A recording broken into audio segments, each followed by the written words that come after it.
자, 이제 검토 드릴 주제 수요 공급부터 가도록 하겠습니다. 조금 이제 어렵게 받아들이는 영역 중에 하나가 될 거예요. 그래서 우리가 이제 부동산 학을 공부하다 보면은 첫 번째 좌절하는 데가 경제론 파트에서 한번 무너지고요. 사람에 따라서는 이제 정책론에서 욕 좀 하다가 투자론에서 이제 완전히 개가 물고 보통 거기서 이제 멈추죠. 그래서 뒤에 쉬운 것도 놓쳐요. 자, 수요 공급. 자, 수요 공급이라고 하는 기본 개념.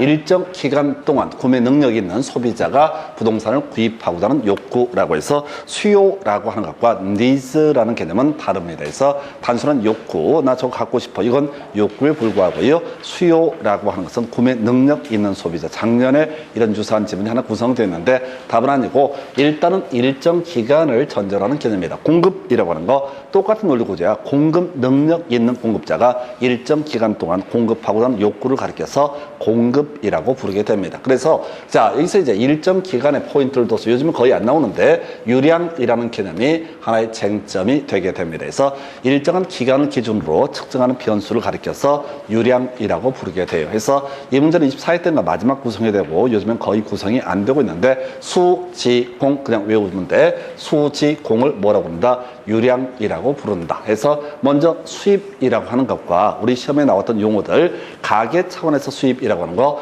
가계 소득이라는 용어를 쓰게 됩니다. 그 다음에 순영업 소득이라는 개념 회사 차원에서 나중에 투자론 할 때 순영업 소득 이런 개념을 공부를 해요. 그럼 지주에게 있어서 제 수입이라는 것은 지대 수입, 건물주한테 수입은 임대료 수입, 노동자한테는 임금 이런 것들이 일정 기간을 전제로 해서 측정하는 변수가 되게 된다. 그래서 가구 한 가구에서 연 5천만 원 번다 이렇게 얘기하지 하루 일당처럼 계산하지는 않죠. 해서 자 지금 수입이라고 하는 게 유량 개념의 하나, 지출, 연간, 이자, 비용이라고 하는 거.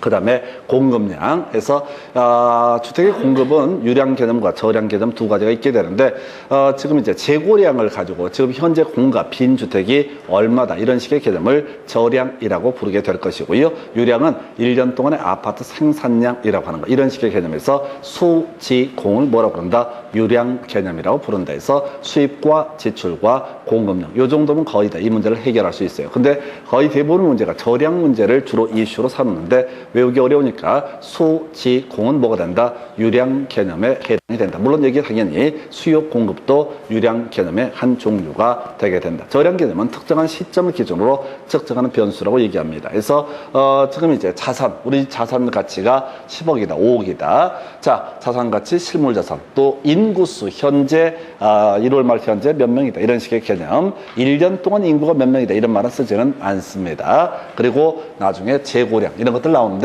둘 중에 하나만 몰빵하는 거예요. 거의 출제될 개연성 없는 거. 수, 지, 공은 뭐가 된다? 유량 개념이 된다. 이렇게 정리를 합니다. 해서 문제 바로 가서 확인해 볼까요? 한 문제 다음에 논의하겠고 이제 본론 설명드릴게 이제 이 파트가 이제 수험생이 그렇게 어려워하는 파트 중에 하나에 의해서 수요량의 변화, 그다음에 수요의 변화, 공급량의 변화, 공급의 변화라고 하는 거 해서 자 지금 제일 먼저 논의할게. 자, 수요량의 변화, 수요의 변화 이렇게 이제 정의를 봐야 되는데 이거예요. 자, 가격을 기준으로 해서 구입하고자 하는 최대 수량의 변화를 가리켜서 수요량의 변화. 예를 들어서 자, 소고기 1kg 평균 사 먹다가 월급 200 받을 때 1kg 사 먹다가 월급이 한 400 올라서 2kg 사 먹었다라고 한다면 이건 가격을 기준으로 구입하고자 하는 최대 수량의 변화가 늘어나는 케이스. 이걸 수요량의 변화라는 용어를 쓰게 됩니다. 근데 월 200 벌다가 한 150으로 줄었어. 그래서 소고기 구입을 좀 줄였어. 그러면 이것도 뭐라고요? 바로 수요량의 변화. 다시 갑시다. 자, 가격이 다시 갑니다. 죄송합니다. 다시 가격을 기준으로 해서 구입하는 최대 수량의 변화에서 이런 식이지. 자, 소득 얘기만 잘못 얘기했었고, 자, 소고기가 1kg에 1kg 기준으로 10,000원 하다가 이게 20,000원으로 올라가니까 구입량을 좀 줄였다라고 한다면 이것을 수요량의 변화. 10,000원 하다 5,000원 돼서 자, 지금 가격이 다운돼서 더 많이 사 먹었다. 그러면 이걸 뭐라고 한다? 수요량의 변화. 가격을 기준으로 하는 얘기고요. 아까 소득이라든가 가격 외에 돼지고기 값이 바뀌어서 뭐 등등등 때문에 소고기를 더 많이 샀거나 적게 샀다라고 한다면 이걸 수요의 변화라고 이렇게 정의를 합니다. 다시 가격을 기준으로 해서 구입하고자 하는 최대 수량의 변화, 이걸 수요량의 변화. 그래서 이 수요 곡선이라는 게 이런 식이에요. 자, 가격 P라고 하는 것이 세로축이고요. 그 다음에 거래량 Q라고 하는 것이 수요량 또는 거래량이라는 게 가로축이 되게 됩니다. 우리 중고등학교 수학 공부하실 때 이런 식이었잖아요. 자, y equal x, y 이런 식으로 표현했던 것을 경제론에서는 P하고요, Q라는 식으로 표시를 하게 됩니다. 그래서 가격을 기준으로 가격이 하락하게 되면 구입하고자 하는 최대 수량이 늘어나게 될 테고, 가격이 상승하게 되면 구입하고자 하는 최대 수량이 이만큼 줄어들게 될 것이다 라고 해서 수요량의 변화는 하나의 수요 곡선상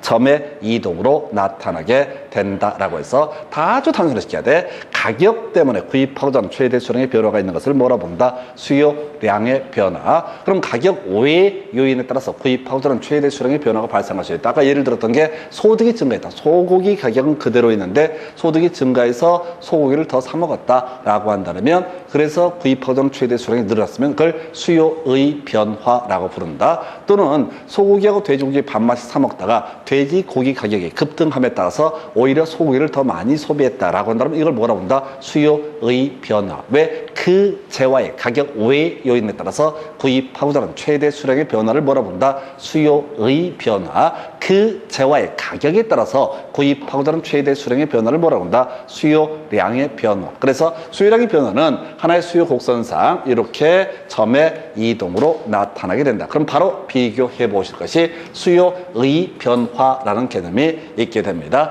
가격은 그 재화의 가격은 그대로 있는데 소득이 변화하거나 관련 대체의 가격이 변화됨에 따라서 더 많이 살 수도 있고 적게 살 수도 있다. 이걸 뭐라고 한다? 수요의 변화라는 용어를 쓰게 됩니다. 해서 수요량의 변화라고 하는 것은 하나의 수요 곡선상 점의 이동으로 나타났던 것인데 비해서 수요의 변화라고 하는 것은 가격은 그대로 있어요. 가격은 소고기 가격은 그대로 있는데 이 사람의 소득이 증가해서 더 많이 소고기를 사 먹었다라고 한다면 수요의 증가라고 부르게 될 테고, 소득이 감소해서 구입하고자 하는 최대 수량이 줄어들었다. 그러면 우리가 수요의 감소라고 이렇게 얘기합니다. 그래서 수요의 증가라고 하는 것은 수요 곡선이 오른쪽, 약간 엄밀히 얘기하면 우상향으로 이동하는 것을 수요의 변화, 수요의 증가. 그 다음에 수요 곡선이 좌하향으로 움직이게 되는 것을 뭐라고 한다? 수요의 감소. 오른쪽 가면 증가, 왼쪽은 뭐가 된다? 감소. 단순화시켜야 돼. 오른쪽은 증가, 왼쪽은 감소. 그래서 아까 수요량의 변화는 하나의 수요 곡선상 점의 이동으로 나타나는데 비해서 수요의 변화라고 하는 것은 수요 곡선 자체가 이동하게 되는 것을 수요의 변화라고 부릅니다. 다시 갑시다. 되게 간단한 주제인데 이게 겁나 헷갈려. 그 재화의 가격 때문에 구입하고자 하는 최대 수량이 늘어났다. 이걸 수요량의 증가. 그 재화의 가격 때문에 구입하고자 하는 최대 수량이 감소했다. 이걸 수요량의 감소. 자, 그 재화의 가격 외에 소득이라든가 관련 재화의 가격 이런 것들 때문에 구입하고자 하는 최대 수량이 늘어났다. 그러면 수요의 증가. 그 다음에 그 재화의 가격 외의 요인에 따라서 구입하고자 하는 최대 수량이 줄어들었다. 그러면 이걸 우리가 수요의 감소. 해서 수요의 증가는 수요 곡선이 우측으로 이동하게 될 것이고, 수요의 감소라고 하는 것은 수요 곡선이 좌측으로 이동하게 된다라고 할 것. 이게 하나의 틀이 될 테고요. 조금 더 이제 자세하게 보게 될 텐데요. 자세하게 볼 것도 없어. 자, 소득이 증가하게 되면은 어떻다? 수요는 증가하게 됩니다. 이게 정상제라는 개념이 됩니다. 해서 정상제하고 지금 열등제라는 개념이 있는데, 열등제 몰라도 돼. 항상 문제를 던져줄 때는 정상제를 대부분 전제로 출제를 하니까. 이게 이런 경우야. 자, 소고기가 있고 라면이 있다 하십시다. 해서 라면은 아이들 라면 좋아해서 먹는다 그러면 안 되고 형편이 어려워서 끼니를 때워야 되니까 먹어야 되는 게 라면이라고 전제했을 때 그동안 형편이 어려울 때는 라면 먹으면서 쉬어자 한 끼씩을 때워왔는데 소득이 증가하게 되면 어떻다? 라면 더 이상 안 먹게 된다. 이걸 뭐라고 한다? 열등제라고 부르게 된다. 소득이 증가했을 때 오히려 소비가 감소하는 제어를 열등제. 근데 이런 건 안 나오고 항상 문제를 줄 때는 뭐라고요? 정상제라는 개념을 전제로 한다. 그래서 소고기 자, 고기 좋아한다고 얘기해야 돼. 나는 채식주의자 이런 얘기 하면 안 돼. 짜증나니까. 없어서 못 먹었다. 근데 소득이 증가해서 소고기를 더 많이 소비한다. 그러면 이걸 우리가 수요의 증가라는 표현을 쓰고 정상제라는 평가를 하게 됩니다. 그래서 열등제는 잊어버리는 거야. 자, 대체제와 보완제. 이건 무조건 그림을 그려봐야 돼. 시험 문제를 구성할 때는 거의 대부분의 문제가 대체제 이 얘기야. 자, 그래서 항상 이때 아파트라는 재화가 있고 연립이라는 재화가 있다. 내가 지금 이제 아파트를 이사를 갈 수도 있고 연립을 이사도 갈 수 있는 그런 상태이다. 자, 이게 전제가 되는 거야. 이걸 우리가 대체제 관계라 부릅니다. 지금까지 딱 한 번 자, 29회 때 보완제라는 게 한번 나왔었고 모든 16년간의 모든 문제는 뭐를 가지고 대체제를 가지고 구성을 하니까 아예 통째로 아파트를 갈 수도 있고 뭐도 갈 수도 있다. 연립도 갈 수 있다. 난 형편대로 두 개 다 살래. 이거 안 돼. 하나만 사야 돼. 하나만 사야 돼. 그래서 아파트의 가격이 상승하게 되면 아파트의 가격이 상승하면은 자, 사람들은 아파트를 살 것이다. 안 살 것이다. 사지 않을 것이다. 라고 하는 거. 그래서 수요가 어떻다? 감소한다. 좀 이따 나와. 아파트 가격 쓰면 더 질러야지 지금. 가격 올라갈 때 앞으로 더 오를 건데 빨리 더 질러야지. 이거는 좀 이따 나와. 수요의 변화에서 수요량의 변화라고 하는 것은 가격이 상승하면 어떻다? 구입하고던 최대 수량이 감소하게 될 것이다. 그러면 이제 아파트를 안 사고 어딘가를 사야 되니까 연립이라고 하는 것에 대해서 수요가 어떻다? 증가하게 될 것이다. 그럼 연립에 대한 수요가 증가하면은 사겠다는 사람이 많으니까 연립의 가격이 상승하는 관계. 어떤 재화의 가격이 상승할 때 가치 수요가 증가하고 가격이 상승하는 자, 다시 어떤 재화의 가격이 상승할 때 수요가 증가하고 가격이 상승하는 재화 이 둘의 관계를 뭐라고 한다? 대체제라고 얘기합니다. 굳이 일반적으로 경제학 할 때 예를 드는 게 사이다, 콜라를 예시로 합니다. 탄산음료 좋아한다고 쳐야 돼. 그래서 사이다가 너무 가격이 비싸. 그러면 사이다를 안 사고 뭘 사 먹는다? 콜라를 사 먹는다. 콜라의 수요가 몰리게 되면 콜라의 가격도 어떻다? 상승하는 이런 모습을 가리켜서 우리가 이걸 대체제. 근데 이제 커피하고 설탕 얘기가 보완제 얘기를 합니다. 자, 이때 커피 드실 때 또 설탕 안 먹는다고 얘기하면 안 돼. 무조건 커피는 설탕이랑 같이 먹는 거. 오늘부터 외우시는 거야. 커피만 먹는 사람 이상한 사람이야. 그래서 커피 가격이 상승하게 된다. 그럼 커피를 적게 먹겠죠. 수요가 감소한다. 그럼 설탕도 같이 안 사게 된다고 이런 관계를 가리켜서 보완제라고 부르게 되는데 어차피 기본 시험 문제 출제 포인트는 무조건 뭘 갖고 대체제. 그래서 대체제 할 때 이 그림 자체를 외우고 들어가야 돼. 아파트, 연립 두 가지 대체제 관계다. 그래서 아파트의 가격이 상승하면 비싸니까 못 사고 수요가 감소하고 그 수요가 연립으로 옮겨가게 된다. 그래서 수요가 증가하고 가격도 상승하게 되는 이 관계를 가리켜서 뭐라고 한다? 대체제라고 이렇게 얘기를 하게 됩니다. 지금 뭔 얘기하려고 이 얘기하냐면 바로 그 재화의 가격이 아니라 다른 요인에 따라서 구입하고자는 최대 수량의 변화가 발생하는 걸 뭐라 부른다? 수요의 변화. 다시 합시다. 그 재화의 가격 때문에 구입하고자는 최대 수량이 증가하는 것을 수요량의 증가. 그 재화의 가격 때문에 구입하고자는 최대 수량이 감소하는 것을 수요량의 감소. 그 재화의 가격 외에 소득이라든가 대체재 가격 이런 것들의 변화 때문에 구입하고자는 최대 수량이 늘어나게 되면 그걸 수요의 증가. 그 다음에 그 재화의 가격 외의 요인에 따라서 구입하고자 하는 최대 수량이 감소하는 것을 뭐라고 한다? 수요의 감소. 수요의 증가는 수요 곡선이 우측으로 이동하게 될 것이고 수요의 감소라고 하는 것은 수요 곡선이 좌측으로 이동하게 된다라고 할 것 해서 요인들을 좀 검토를 해볼까요? 시험 문제 구성할 때 제일 유치한 문제 패턴이 수요량의 변화 요인과 수요의 변화 요인 또는 공급량의 변화 요인과 공급의 변화 요인을 비교하는 문제가 나온다고. 일단은 수요의 변화 요인, 소득이 증가하게 되면은 자, 정상적인 항상 전제가 되니까 소득이 증가하면 어떻다? 수요가 증가하게 된다. 따로 외우는 거 아니야? 경우에서 따져서 안 돼? 그냥 이게 자연스럽게 받아들여야 돼. 자, 소득이 200 벌다가 300을 보니까 소고기를 더 많이 구입을 하게 된다라고 하는 거. 이게 바로 수요의 증가라고 하는 거. 그 다음에 대체재 가격이 상승하게 되면, 아까 이게 제일 어렵다니까 대체재 가격. 자, 지금 내가 연립을 갈까 아파트를 갈까 고민하고 있는데 연립의 대체재인 아파트의 가격이 상승하게 되면은 아파트를 안 사고 연립을 사게 될 것이다. 그래서 대체재 가격이 상승하면 그 재화, 연립이라는 재화의 수요는 어떻다? 증가하게 된다. 그래서 대체재 할 때는 항상 주인공 하나를 잡아놔야 돼. 예를 들어서 연립이라고 하나 주인공을 잡게 되면 이것에 대응하는 나머지가 뭐가 된다? 바로 대체재가 되게 된다. 그래서 아파트의 가격이 상승하면 아파트에 대한 수요량이 원래 수요량이 됩니다. 엄밀히 따지면 수요량이 감소할 때고 그 수요량은 어디로?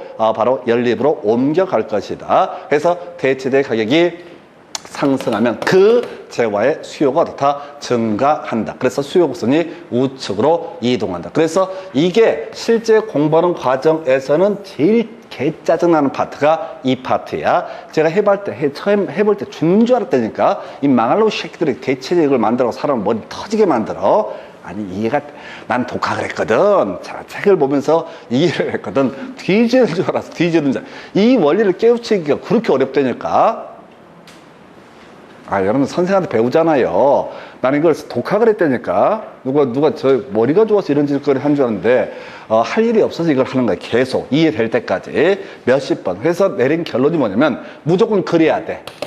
그리면 이해가 되는데 이걸 안 그리고 머릿속으로 생각을 막 한단 말이에요. 사람들이 성격이 급해가지고 이거 자 수요 증가 요인에 자 소득 증가, 대체재 가격 상 이렇게 외워버리면 안 돼. 시험 볼 때 지문 속에서 그게 안 보여. 그래서 항상 대체재 요 그려보는 거 요거 하나가 제일 중요한 거고 시험용으로 중요한 이슈가 되는 것 중에 하나가 자 나머지는 간단히 보십시다. 인구가 증가하면 어떻다? 수요가 증가하게 된다. 대가리 수가 늘어나면 어떻다고요? 그 사겠다는 사람이 늘어날 수밖에 없는 거지. 그 다음에 선호도가 상승하게 되면 어떻다? 수요가 증가하게 된다. 다들 아파트를 좋아하면 아파트는 수요가 증가할 것이다. 제일 어려울 수 있는 게 가격 전망이라고 하는 거. 아까 가격이 상승하게 되면 구입하고자 최대 수량은 어떻다? 감소하게 된다. 이걸 뭐라 부른다? 수요량의 감소라고 봤었죠? 다시 어떤 재화의 가격이 상승하게 되면 어떻다?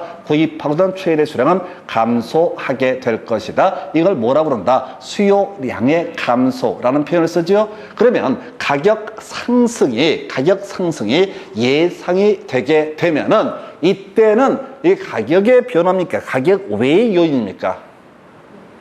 다시 갑시다. 그 재화의 가격을 기준으로 해서 구입하고자 하는 최대 수량의 변화를 뭐라고 한다? 수요량의 변화. 그 재화의 가격 외의 요인에 따라서 구입하고자 하는 최대 수량의 변화를 수요의 변화. 자, 그래서 아파트의 가격 상승이 예상되게 된다. 그럼 수요량이냐가 문제가 된다고. 이건 상승했다는 얘기가 아니라 앞으로 상승을 할 것으로 보인다라는 의미이기 때문에 수요량의 변화가 아니라 수요의 변화가 되게 된다. 그래서 아파트 가격 상승 예상이 되게 되면은 사람들은 앞으로 뜨니까 어떻게 할 것이다? 아파트를 살려고 할 것이다. 그래서 이게 수요의 증가라는 개념이 되게 됩니다. 나중에 보면 이런 문제 나온다고요. 다음 중 아파트 시장에서 수요량의 변화 요인과 수요의 변화 요인을 올바르게 연결한 것은. 그러면 수요의 변화 요인은 절대 보면 안 돼. 한두 개가 아니기 때문에 수요량의 변화 요인은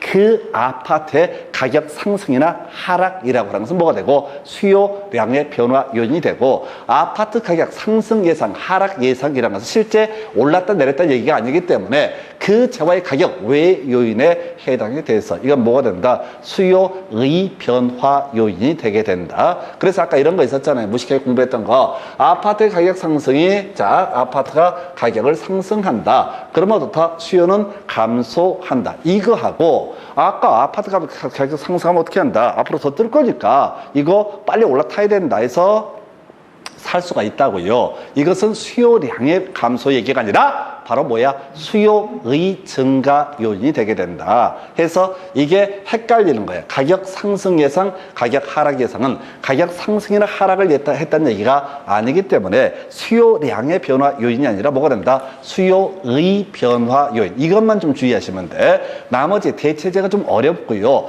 나머지 소득 증가하면 수요 증가한다. 그 다음에 지금 인구수 늘어나면 수요 증가한다. 이런 거 어렵지 않아. 그 예를 들어서 금리가 하락하게 된다. 그러면 어떻다? 사람들 돈을 막 꿀 수 있으니까 쉽게 꿀 수 있으니까 어떻다? 수요가 증가하게 된다. 또는 거래세 인하, 하락이 있게 되면 세금을 적게 내도 되니까 사람들이 더 살려고 할 것이다. 수요의 증가. 이런 식으로 하는 거예요. 그런데 여기서는 대체제가 제일 어렵고 또 하나 이슈가 되는 게 실제 가격이 상승하면 수요량의 감소 요인, 실제 그 재화의 가격이 하락하게 되면 수요량의 증가 요인이 될 것인데 가격 상승 예상이라고 하는 것은 뭐야? 수요의 증가 요인이 된다. 가격 하락 예상은 뭐가 된다? 수요의 감소 요인이 되게 된다. 해서 요거 실제 시험 문제 풀 때 제일 약 올리는 질문이 가격이 상승했다 하락했다 얘기하지 않고 상승 예상, 하락 예상 이걸 탁 던져가지고 얼핏 보면 가격이란 말이 나오니까 뭐처럼 수요량의 변화 요인처럼 착각을 하실 수 있는 게 이 파트가 되게 됩니다. 그래서 이 정도가 수요의 변화라는 거. 다시 갑시다.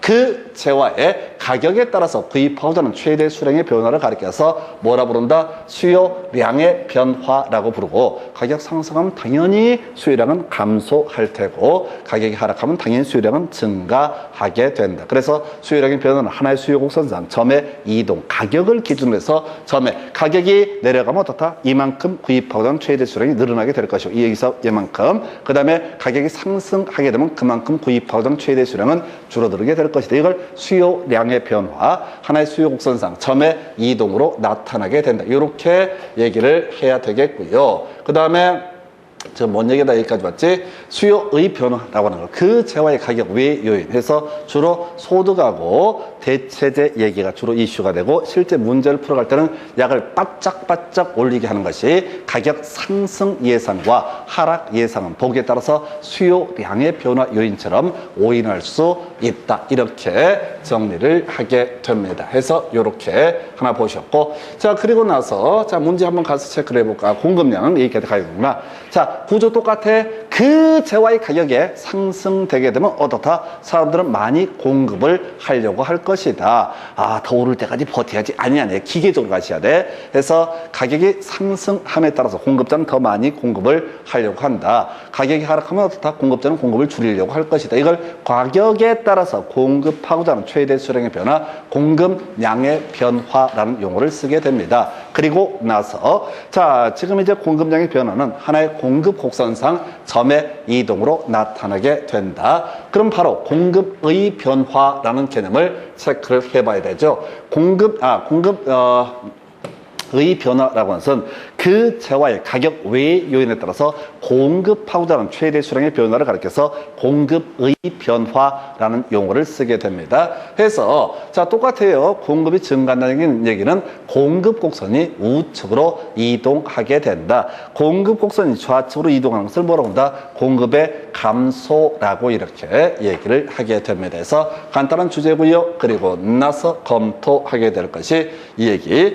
자 지금 공급의 변화 요인 중에서 이거 디테일하게 안 나와요. 그래서 이 파트는 원가, 생산 원가가 하락하게 되면 어떻다? 이때는 공급이 증가하게 되면 깊이 다 외울 거 없어. 그냥 원가 줄어들게 되면 어떻다? 다른 조건이 동일하다고 했을 때 당연히 공급하고자 하는 최대 수량은 어떻다? 늘어나게 될 것이다. 그 재화의 가격은 변화가 없다고 아파트 만드는데 예를 들어서 아파트 현재 가격이 3억이라고 쳤을 때 원가가 원래 2억 들어가다 1억 5천으로 줄어들었다. 그럼 당연히 어떻다? 공급을 늘리려고 할 것이다. 이걸 우리가 공급의 증가라고 부릅니다. 그 재화의 가격 외 요인, 즉 원가가 하락하게 되면 생산 기술의 진보라든가 또는 생산 원가, 노동자 임금이나 토지 가격 하락 이런 요소가 겹쳐지게 되면 그만큼 공급을 증가시키게 된다. 그 외에 뭐 규제가 완화가 되게 된다. 그러면 어떻다? 공급의 증가 요인이 되게 된다. 규제 완화라고 하는 거. 이게 그린벨트 해제하는 거 생각하시면 돼. 지금 서울시에서 그린벨트 해제 대개 논의가 됐고 아마 다 얘기 다 끝났을 거예요. 이 정도 보도가 나올 정도면은 그린벨트 거의 다 해제하는 걸로 보여져요. 이런 것이 뭐가 된다? 결국은 다른 조건이 다 동일해도 서울에 집질 땅이 마땅치가 않았었는데 그린벨트를 확 풀어버리게 되면 그만큼 공급의 증가 요인이 되게 된다. 그래서 요거 깊이 갈 건 아니야. 근데 요거를 지금 세트로 하나로 가셔야 돼. 수요량의 변화라고 하는 것은 그 재화의 가격에 따라서 구입하고자 하는 최대 수량의 변화를 수요량의 변화, 공급량의 변화라고 하는 것은 그 재화의 가격에 따라서 공급하고자 하는 최대 수량의 변화를 공급량의 변화, 수요의 변화라고 하는 것은 그 재화의 가격 외 요인에 따라서 구입하고자 하는 최대 수량의 변화를 가리켜서 수요의 변화, 공급의 변화라고 하는 것은 그 재화의 가격 외 요인에 따라서 공급하고자 하는 최대 수량의 변화를 가리켜서 뭐라 부른다? 공급의 변화라고 이렇게 부르게 됩니다. 그리고 자 실제 문제를 풀어갈 때는 대체제 얘기가 제일 많이 구성이 되겠고요. 조금 더 확장을 해서 하나 기억을 해볼 것 중에 하나가 뒤에 나올 주제랑 연계가 되어 있는데요. 자 최근에 나왔던 문제 중에 이런 질문이 하나 있었어요. 수요의 증가, 수요의 감소라는 개념을 가지고 설명을 한번 드려볼까요? 자 수요의 증가라고 하는 거, 수요 곡선이 어떻다? 우측으로 이동하게 되는 것을 뭐라고 한다? 수요의 증가라고 부른다. 수요 곡선이 좌측으로 이동하게 되는 것을 수요의 감소, 공급 곡선 자체가 우측으로 이동하는 것을 공급의 증가, 그 다음에 공급 곡선이 좌측으로 이동하는 것을 공급의 감소, 이렇게 이제 가는데 최근 30회 문제에서 겁나 어려운 게 나왔어. 뒤에서 공부할 주제이긴 한데 미리 땡겨서 가십시다. 자 우리가 이런 곡선을 수요 D라고 하는 곡선을 수직선, 수평선으로 그리게 되는 경우가 있습니다. 이걸 우리가 완전 탄력적이다라는 표현을 씁니다. 뒤에 공부할 텐데 수요의 가격 탄력성이라고 하는 것은 가격 변화율 분에 가격 변화율이 거의 없어. 근데 수요량이 무한대로 늘어나게 되는 것을 가리켜서 완전 탄력적이다라고 이렇게 평가를 합니다. 자 그래서 요걸 하나 설명을 드려야 되는데 지금 수요가 증가한다는 얘기는 뭐라고요? 수요 곡선이 우상향, 약간 올라가는 느낌이죠? 수요의 증가는 오른쪽이라고 했는데 이 곡선을 보게 되면 약간 올라가는 느낌이라고. 그래서 지금 작년에 나왔던 개떡 같은 문제가 뭐가 있었냐면 수요의 증가를 갖고 물어봐요. 수요 곡선이 완전 탄력적일 때, 수요 곡선이 완전 탄력, 수평선이라는 얘기입니다. 수요가 증가한다라고 했을 때 수요가 증가하면 약간 오른쪽 위로 올라가야 되는 거야. 그러면 어떻다? 가격은 상승하게 된다라고 하는 거. 이걸 갖고 출제가 됐어요. 다시 아직 다 공부 안 했는데 수요 곡선이 완전 탄력적이다 라고 하는 얘기즉슨 수요 곡선이 수평선이다 라는 게 전제가 돼야 돼. 좀 이따 공부할 주제야. 일단 그렇다 쳤을 때 지금 여기서 포인트는 수요의 증가라고 하는 게 뭐냐라고 했을 때 수요 곡선이 우상향, 약간 오른쪽 위로 올라간다. 그러면 수요 곡선이 어떻게 이 선이 수평 이동을 하게 될 것인데, 수요 곡선이 수평 이동을 하게 될 것인데, 자 오른쪽 위로 살짝 올라갔다. 그러면 어떻다? 가격은 어떻다? 상승하게 된다. 하나만 더 가볼까요? 수요 곡선이 완전 탄력적일 때 수요가 감소한다라고 한번 해보겠습니다. 수요 감소는 좌하향, 약간 왼쪽 아래로 가야 된다. 그래서 이런 식의 곡선을 그릴 수 있다. 그래서 어떻다? 가격은 하락하게 된다. 다시 가겠습니다. 수요 곡선이 수요가 증가한다라는 얘긴즉슨 뭐라고요? 오른쪽 약간 위로 올라가는 이런 그림을 보여주게 된다. 일반적인 수요 곡선은 이런 모습이야. 근데 극단적으로 수요 곡선이 완전 탄력적일 때라고 전제를 합니다. 자 뒤에 공부할 주제 미리 당겨 봅니다. 수요 곡선이 완전 탄력적이다, 수평선이다 이런 얘기입니다. 가격은 아주 조금만 변하더라도 수요량의 변화율이 엄청난 무한대로 가는 것을 완전 완전 탄력적이다. 그래서 수요가 증가한다는 얘기는 어떻게 그려야 된다고요? 수요가 증가하는 얘기는 수요 곡선이 오른쪽 위로 올라가야 된다. 그래서 가격은 어떻다? 가격은 상승하게 된다. 그럼 수요 곡선이 수요가 감소한다라고 하면 수요 곡선이 왼쪽 아래쪽으로 약간 내려가야 돼. 그래서 어떻다? 가격은 하락하게 된다. 그리고 지금 이제 공급 곡선도 미리 당겨서 설명을 드리게 되면 구조가 똑같이 가게 됩니다. 공급 곡선이라고 하는 것을 보게 되면은, 자, 지금 이제 공급 곡선 얘기, 아까 공급의 증가라고 하는 거, 요렇게 보셨죠? 공급 곡선이 오른쪽으로 이동하는 것을 공급의 증가, 공급 곡선이 왼쪽으로 이동하는 것을 공급의 감소. 근데 똑같이 하는 거야. 공급 곡선이 만약에 가격에 완전 탄력적이다. supply S 이렇게 표시합니다. 그러면 공급의 증가는 이렇게 그려야 될까요? 이렇게 그려야 될까요? 1번 위로, 2번 아래로. 오른쪽으로 그려야 돼? 아래로 그려야 되지. 자, 공급 곡선 우하향하는 모습. 공급이 증가하는 얘기는 오른쪽 아래로 내려가는 느낌. 그래서 공급이 완전 탄력적일 때 공급이 증가하게 되면 어떻다?